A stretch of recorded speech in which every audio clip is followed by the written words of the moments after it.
Бисмиллахир-рахманир-рахим. Бүгіннен бастап Дурусу Нахви кітабын өтеміз, Алла қаласа. Наху дәрістері деген сөз. Бұл дәріс араб тілін, нахуды жаңадан нөлден бастап үйреніп жатқандарға арнап түсіндіремін. Өте жеңіл түрде, өте егжей-тегжейлі түрде түсіндіремін, Құдай қаласа. Кімдер үшін? Наху пәнін жаңадан бастап жатқан адамдар үшін. Бірінші сабақ такауну калимат деген сабақ, сөздердің құралуы деген сабақ. Бұны өткен кезде былай өтеміз. Бірінші бірден сабаққа кіріспейміз. Бірінші сабақта айтылатын мәселені параққа түсіндіріп аламыз, қазақша, сосын барып арабша аударуға кірісеміз кітаптан. Бұл сабақ не деп аталады? Бүгінгі бірінші сабақ сөздердің құралуы деп аталады. Араб тілінде 28 әріп бар екені белгілі. Хуруфул хиджаи деп айтылады. Алфавит әріптері деген алифтен басталады, ямен аяқталады. Алиф, ба, та, са, жим, ха, ха, дал, дал, раза, син, шин, саддат, таза, айн, айн, қа, фа, каф, лам, мим, нун, вау, ха, я. Осы 28 әріптерді не деп айтады? Хуруфул хиджаи. Хуруфул хиджаи деп айтады. Алфавит әріптері деп. Енді осы алфавит әріптерінен не жасалынады? Сөздер жасалынады. Мысалы, бір әріпті сөз жасауы мүмкін. Мысалы, бисмиллах дегенде, Аллахтың атымен дегенде, би деген өзі бір сөз. Би деген бір сөз, исм деген бір сөз, Аллах деген бір сөз. Осы би деген не? Бір әріптен жасалып тұр. Бір әріптен жасалған сөз. Немесе екі әріптен жасауы мүмкін. Мысалы, мен деген сияқты. Би деген мен, бен деген мағына білдіреді. Бисмиллах, Аллахтың есімі мен деген сөз. Сосын барып, мен деген сөз екі әріптен жасалынатын сөз. Данден, тантен деген білдіреді. Мысалы, минал байти десе, үйден деген сөз. Айнап үш әріптен жасалады. Мынау әріптерден естелінеді екен, осы хиджази әріптерінен, хиджаи әріптерінен сөздер жасалады. Үш әріп сөз айнап, жүзім деген сияқты. Төрт әріп сөз жадуал, арық деген сияқты. Немесе бес әріпті сафаржал, айва деген сияқты. Қазақшасы беже. Сосын барып, алты әріпті зафарон, зафран гүлі деген сияқты. Немесе жеті әріпті истифхам, сұрақ деген сияқты. Жеті әріптен көп болуы мүмкін емес екен, араб тіліндегі сөздер не істемейді екен, жеті әріптен аспайды екен. Енді осыны кітаптан оқимыз. Бірінші сабақ такауунул калимат дейді. Сөздердің құралуы. Сөздер қалай жасалады жалпы араб тілінде?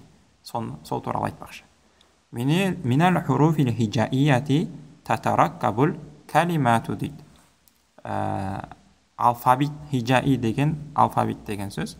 Алфавит әріптерінен сөздер құрастырылады дейді. Алфавит әріптерінен сөздер құрастырылады. Хиджаи дегеннің мағынасы мына сөзден шығады. Егер барамыздан қарасақ, хаджа, яхджу, хиджаан, хаджун.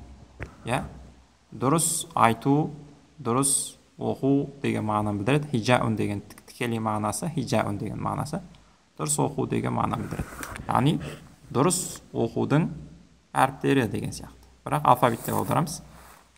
Естиді, алфавит әріптерінен сөздер құрастырылады дейді. Күлу вахидун минна, біздің әрбіріміз дейді. Күлу вахидун минна, біздің әрбіріміз я'рифул хуруфул хиджаияти, алфавиттің әріптерін біледі дейді. Аллати ауалуха алиф ва ахируха я, ең соңғысы яй болған, ең әуелгісі алиф болған алфавит әріптерін біледі. Дұрыс қой, алфавит әріптерінің біріншісі алифпен басталады да, ең соңында ямен аяқталады.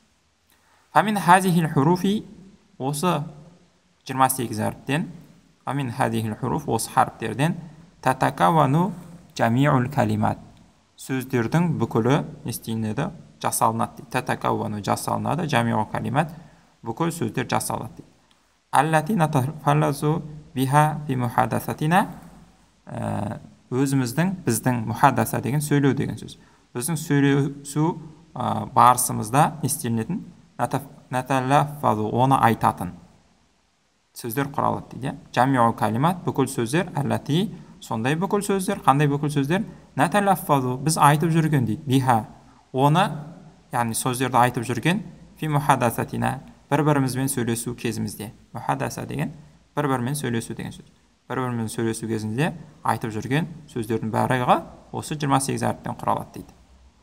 Ва настамилуха фи мухатабатина. Және де мухатаба деген ол да бір-бірімізбен сөйлесу. Бір-бірімізбен сөйлесу кезімізде оларды ха деген калиматқа айтып жатыр. Ол сөздерді қолданатын,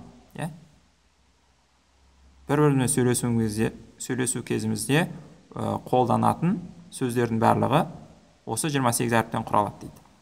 Мысалы, әбун, әке, уммун, ана, ахун, бауыр, ухтун, қарындас, ичтихадун, ынталану, нәжахун, жетістік деген сияқты. Уақада такуну калимат дейді. Кейде сөздер мынандай да болады дейді. Яғни осы 28 әріптен харфан уахиден бір әріп болуы мүмкін дейді. Мысалы, бә деген сияқты. Бисмиллах, Аллахтың атымен дегенде би деген бір әріптен тұрады. Вал хамзату фи алам нашрах лак. Және хамза сияқты, мысалы, алам нашрах лак. Ашпадық па? Нашрах деген біз ашпадық па дейді, лака сен үшін деген сұрақты білдіріп жатыр. Қазақ тілінде аударғанда ашпадық па деген аударылады. Лам нашрах лака десе, біз саған ашпадық деген сөз. Әні қосса не болады? Ашпадық па. Осы па деген бір әріптен тұратын сөздер болады деп айтып отыр. Би сияқты, әлиф сияқты. Ва харфайни, немесе екі әріптен тұрады дейді. Мысалы, мин фи деген сияқты. Хорашты мин әл-байти, үйден шықтым, данден тантен. Нимту фил байти, үйде ұйықтадым деген кезде, фи деген ішінде деген мағына білдіреді. Екі әріптен тұрады екен. Ва саласат ахруфин, кейде үш әріптен тұрады дейді сөздер. Мысалы, айнап, жүзім десе үш әріптен тұрады. Шажар, ағаш десе үш әріптен тұрады. Ва арбаа, кейде төрт әріптен тұрады дейді. Мысалы, жадуал, арық десе, жадауил, көпшесі жадауил.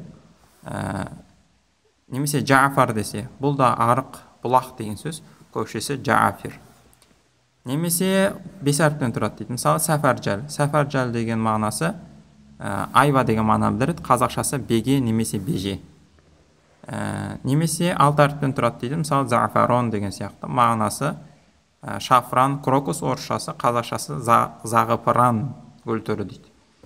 Немесе жеті әріптен тұрады дейді. Мысалы, истифхам, сұрақ деген сөз жеті әріптен тұрады дейді. Вала татаджауазу калимату хазал адат. Вала татаджауазу, аспайды калима сөз хазал адат, осы саннан дейді. Сөз осы саннан асып кетпейді. Яғни ең көп дегенде жеті әріптен тұрады, ең аз дегенде бір әріптен тұрады. Бүгінгі сабақ осы. Яғни сабақта не айтты бүгін? Бүкіл әріптер, араб сөздері 28 әріптен құралады екен. Және ол 28 әріптен ең аз дегенде бір әріптен сөз тұрады екен, ең көп дегенде жеті әріптен сөз тұрады екен.